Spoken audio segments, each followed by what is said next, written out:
Every year December মাসটা আমার খুব কাছের হয়, তাই এবছরও ঠিক করেছিলাম যে 31 ডেজ চ্যালেঞ্জ নেব।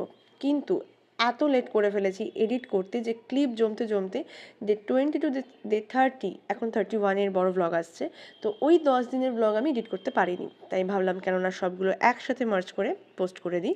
লাইফে যেমন কাট অফ দরকার আছে, তেমন মাঝে মাঝে মার্চ করারও দরকার আছে। আর 31 ডিসেম্বরের লং ব্লগ দেখতে হলে stay tuned with my channel, and if you like my videos then please subscribe.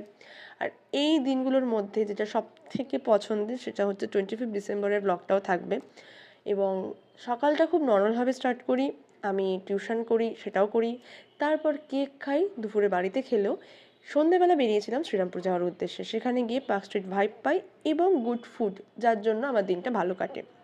তারপর আবার নর্মাল দিন কাটতে শুরু করে। আর আমরা 7 ইয়ার্স পর স্কুলের ফ্রেন্ডরা দেখা করেছিলাম, খুব ছোট্ট সার্কেল অবভিয়াসলি। তারপর যেটা হয়, আমাদের 31st পিকনিকের জন্য জোগাড় হয়। ওটা দেখতে কিন্তু স্টে টিউনড। আই রিপিট, আজকের মতো টাটা।